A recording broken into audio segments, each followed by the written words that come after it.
And this is Dr. Sally Harris. Welcome. Thank you so much for being here. Thank you, Lisa. And Dr. Harris is also a doctor at the Palo Alto Medical Foundation, as well as teaching at Stanford University? Yes. Yes. And so you definitely have a lot of hands-on experience with cutting-edge information and what's going on today.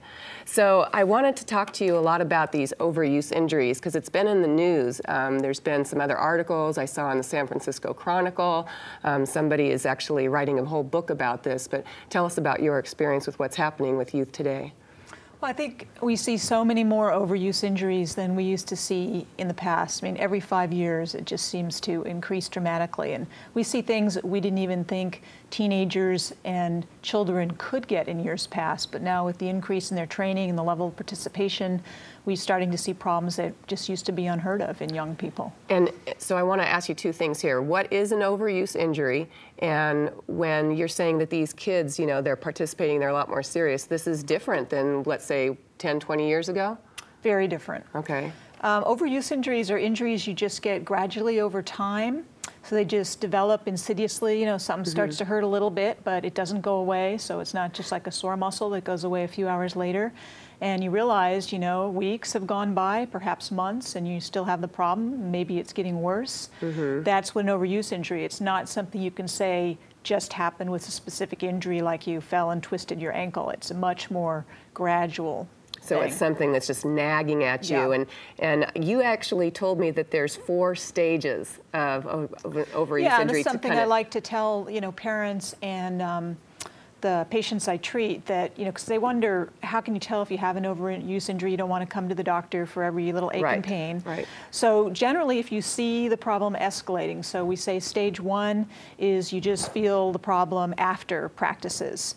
But you don't feel it the rest of the time. On days you don't practice, you don't feel it throughout your practice. Stage 2 is you start to feel it toward the end of practices and afterward.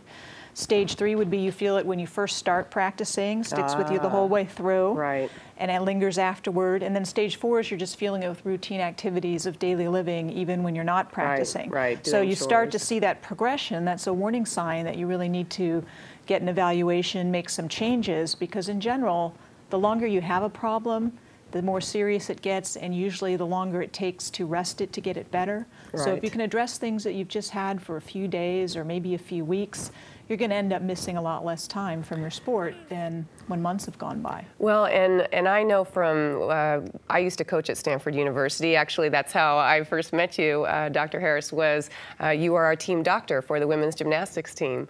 And I know that a lot of athletes back then, this was 10 years ago, they didn't always want to tell the coach, you know, what was going on with them. And sometimes they even didn't tell the trainer who, you know, helped them ice their injuries, tape their ankles, but they were, you know, maybe because they really wanted to compete bad and they didn't want to, you know, be taken out. But what are you experiencing today with some of these? Well, I think, you know, athletes have the same pressures. They want it to go away. They maybe like to deny it.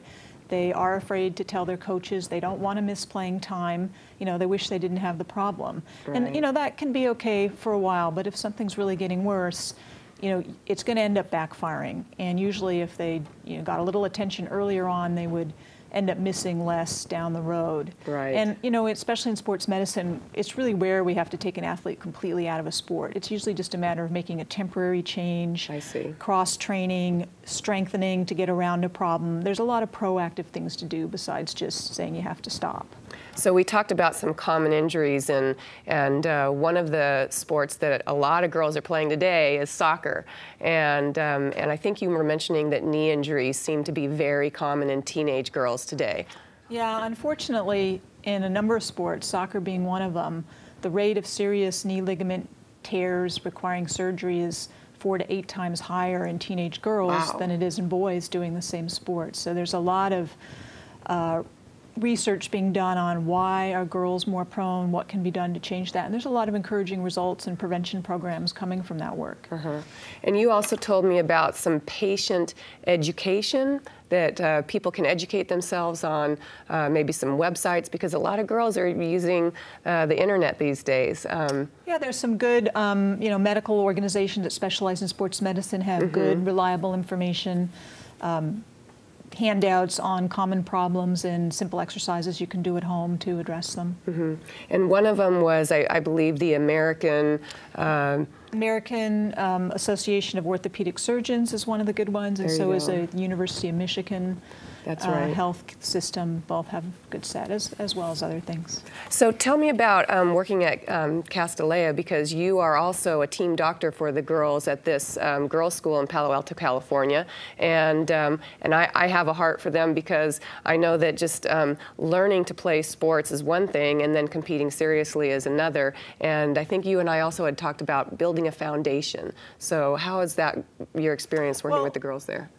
Yeah, I think one of the things that's really come out in recent years that can help prevent injuries is really good preseason conditioning program before you head into your competitive season, as well as just keeping strong throughout, stretching and strengthening things. And particularly for girls, a lot of girls are just real flexible in their joints, their shoulders, and their knees and their ankles, and that's why they're more prone to a lot of injuries compared to boys. And a lot of that can be, you can compensate for that by a good strengthening program. And they're doing a whole bunch of great things over there with their fitness and wellness programs, so I'm really excited that you're also involved with that too. Well, we also were thinking about not just the overuse injuries and the downside of it, but what is some advice that you give girls? For instance, in some of these nagging knee injuries, is there, go home and ice or take ibuprofen? What's some of the advice and the upside of this? Well, there's a lot you can do for prevention. One is making sure you have good equipment, that your shoes have good cushioning, you're on soft surfaces when you can. Making sure you stay in good shape, especially for the knee, keeping your thigh muscles strong and the back of your legs stretched out. Icing is always great. You can never go wrong with icing to keep problems from escalating. And then most important thing, and the reason why most people get overuse injuries, is just they make too much of a sudden change. They just go too fast from doing a little bit to a lot. I see. So if you can ramp up your training gradually, you can just prevent the vast majority of problems from happening. Right. Well, thank you so much, Dr. Harris. This is just wonderful information, especially for all of you girls out there who are, whether you're doing sports recreationally and you kind of get that competitive spirit, or you're actually playing on a team and doing it more seriously. It's really important to take care of yourselves. So we're going to talk about our book for the day. This is a book I want to share every show, and this is called Game Face. And this book was compiled by Jane Gottesman.